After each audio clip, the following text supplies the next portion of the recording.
Is love always based on truth? Or can love survive on lies? Welcome back to my channel. In today's lesson, we are going to learn about Shakespeare's Sonnet 138. The poet presents a realistic and ironic picture of love where both lovers knowingly deceive each other yet continue the relationship. This sonnet is extremely important for UPLT grade, KVS, NVS, and other competitive exams, as questions are often asked on its theme, irony, double meaning of lie, and Shakespeare's realism. In this one shot revision, we'll cover line by line explanation, exam oriented analysis, so make sure you watch till the end. So, let's start. The line first of Sonnet 138. When my love swears that she is made of truth. In this line, poet says that his beloved promises she is completely honest and faithful. इसमें poet क्या बोल रहे हैं कि जो इनकी beloved है वो प्रॉमिस करती है कि वो बिल्कुल पूरी तरीके से ऑनेस्ट है और फेथफुल है। और इसमें जो थीम है वो क्या इंट्रोड्यूस किया गया है, इसमें इंट्रोड्यूस हुआ है ट्रूथ वर्सेस सेल्फ डिसेप्शन का। And do you know what does the word self deception means? Self deception means fooling or misleading oneself by believing someone's that is not true, usually to avoid an uncomfortable truth. इसका मतलब कि जब भी कोई person जो है जानते हुए या ना जानते हुए जानबूझ के रियलिटी को इग्नोर करता है, ठीक है, मीन्स कि the poet is knowing that her beloved is doing fake promises. In second line, I do believe her through I know she lies.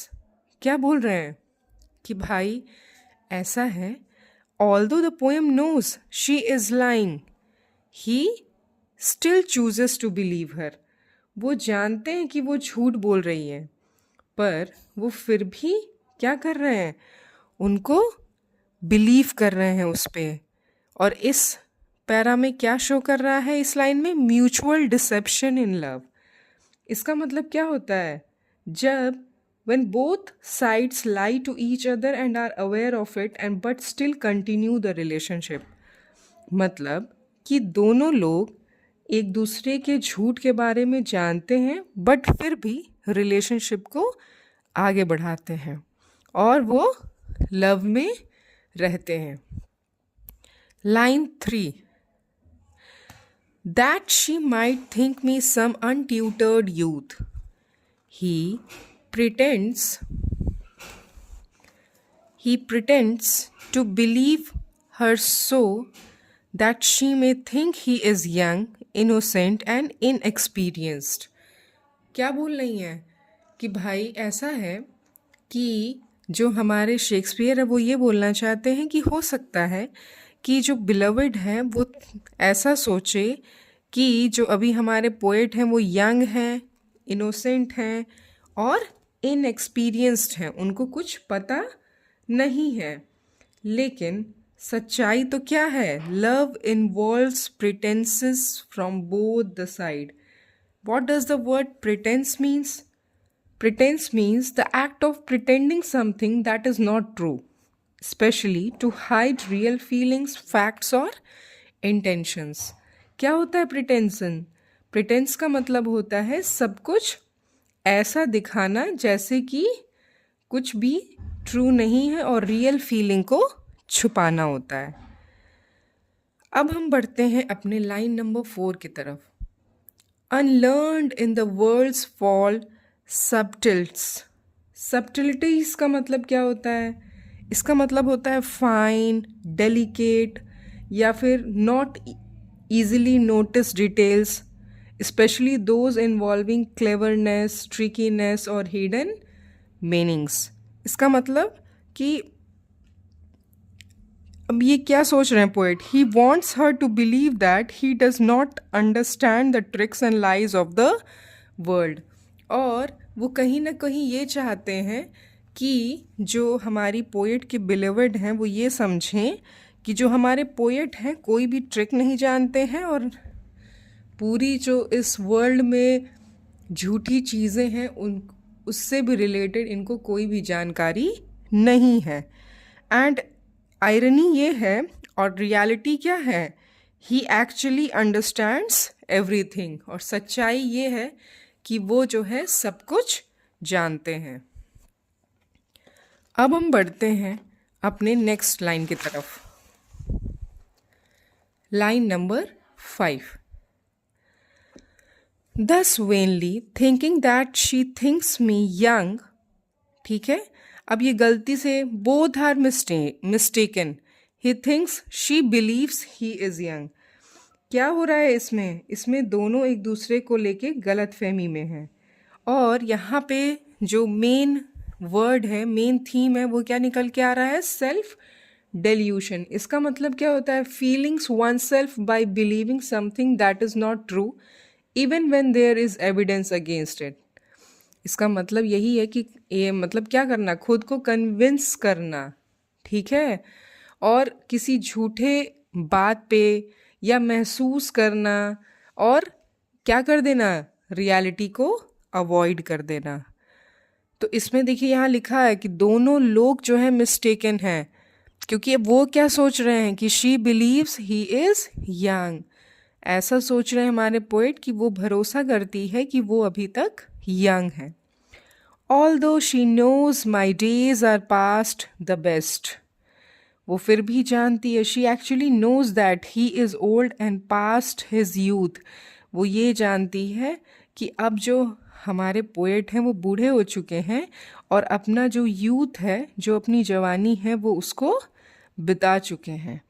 तो यहाँ पे age difference in love is suggested, इसमें क्या किया गया है, जो एज डिफरेंस है उसको सजेस्ट किया गया है। लाइन नंबर 7 में देखते हैं, simply I credit her false speaking tongue, ठीक है, वो क्या कह रहे हैं कि भाई जो हमारे पोएट हैं, ही विलिंगली एक्सेप्ट्स हर लाइज विदाउट क्वेश्चनिंग, मतलब कि वो जो जितने भी इनके बिलवेड झूठ बोल रही हैं उसको वो एक्सेप्ट कर रहे हैं बिना कोई क्वेश्चन किए हुए। और इसमें क्या दिख रहा है, love ignores logic and reason, ये थीम निकल के आ रहा है इस लाइन से कि भाई लव जो होता है लॉजिक और रीजंस को इग्नोर कर देता है। That is why he is accepting all her lies without asking even a single question. Line number 8 में चलते हैं, ऑन बोथ साइड दस इज सिंपल ट्रूथ सप्रेस्ड, और इसी वजह से क्या है, truth is hidden by both lovers. इसीलिए क्या हो रहा है कि जो ट्रूथ है, जो सच्चाई है, दोनों लोग एक दूसरे से छुपाए हैं। अब इसका सेंट्रल आइडिया क्या निकल के आ रहा है, that love survives on mutual lies. इसका मतलब कि जो लव है वो म्यूचुअल लाइफ से जीवित रहता है, माने एक दूसरे के झूठ से ही जीवित रहता है। अब हम चलते हैं अपने लाइन नंबर 9 की तरफ।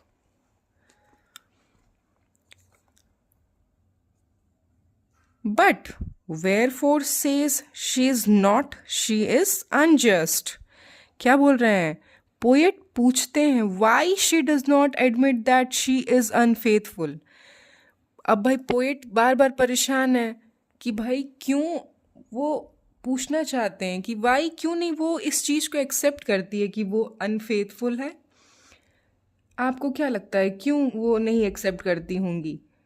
बिकॉज क्योंकि वो एडमिट कर देंगी तो मे बी उनके लव रिलेशनशिप में कुछ प्रॉब्लम्स आ जाएगी, इसीलिए वो नहीं एक्सेप्ट कर रही हैं। और इसमें जो थीम निकल के आ रहा है इस लाइन में, रिटोरिकल क्वेश्चन में, वो क्या है, इसका मतलब क्या होता है, that a question asked for effect और emphasis not to get an actual answer. इसका मतलब ये क्वेश्चन वो जान मुझ के पूछ रहे हैं, उनको पता भी है कि इसका उनको सही जवाब नहीं मिलेगा, जानते हैं वो सच्चाई, उसके बावजूद भी वो इस क्वेश्चन को पूछ रहे हैं और चाहते हैं कि वो एडमिट कर लें। Line number 10, and wherefore say not I that I am old. ठीक है, और इसीलिए वो पूछते हैं, he ask why he himself does not admit his old age. और वो खुद से भी सोचते हैं कि भाई मैं क्यों एडमिट करूं that I M in old age, मैं क्यों एक्सेप्ट करूं इसको। Therefore self awareness of weakness, मतलब अपने वीकनेस के बारे में इनको अवेयरनेस पूरी पूरी तरह है। Line number 11, O love's best habit is in seeming trust. क्या बोल रहे हैं कि भाई the best quality of love is pretending to trust each other.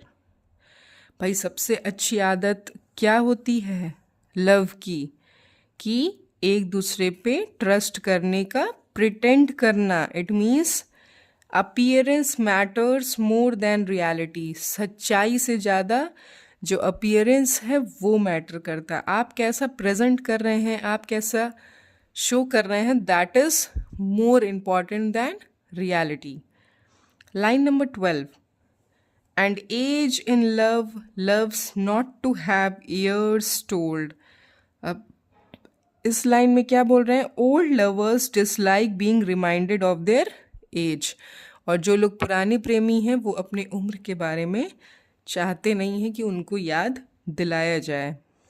ठीक है, and this lines theme is indicating psychological truth about love and ageing. जो psychological truth है लव और एजिंग का, भाई लव और एजिंग को कंपेयर नहीं करना चाहिए। So all the lovers keep in your mind, never talk about aging.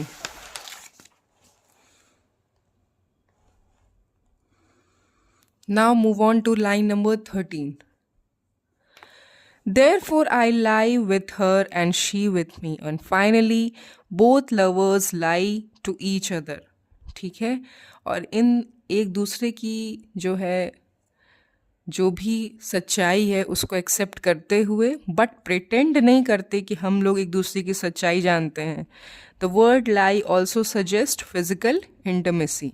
यहाँ पे जो लाई का मतलब है फिजिकल इंटमेसी को शो कर रहा है। And the last line is and in our faults by lies we flattered be. मतलब अब फाइनली क्या है, they comfort and please each other through lies. अब इन लोग एक दूसरे को कम्फर्ट देते हैं, किससे, बहुत सारा झूठ बोल के। और इसका जो थीम है वो क्या निकल के आता है, lies maintain harmony in love.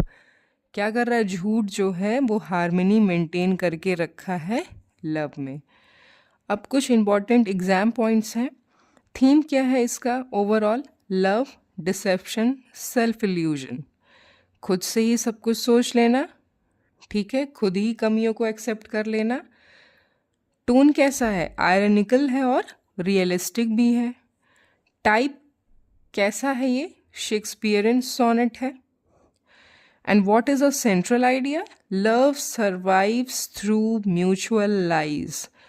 Love कैसे बचता है, थ्रू म्यूचुअल लाइज। और लिटरेरी डिवाइसेस कौन कौन से यूज़ हुए हैं, irony, paradox, double meaning, lie का, एंड रिटोरिकल क्वेश्चंस। अब इसमें से I think all the words are clear to you and I hope that you must be clear to the poem, as in these days everyone of us are in love, and so we understand each line of this poem, sonnet written by the great Shakespeare. To conclude, Shakespeare's sonnet 138 presents love in its most realistic form, where truth is willingly ignored and mutual deception becomes the foundation of the relationship. The poet shows that love does not always depend on honesty. Instead, it survives through emotional compromise and self-illusion. Though irony, paradox, and the double meaning of the word lie, Shakespeare challenges the idealized concept of love and offers a practical human perspective, making this sonnet extremely important for all the competitive exams that are UPLT grade, KVS, NVS, and all the UPTGT's, PGT's exam and other states exam also. If this explanation helped you a little bit also, then please like, share and subscribe for more one shot revisions. Keep learning, keep growing. Thank you.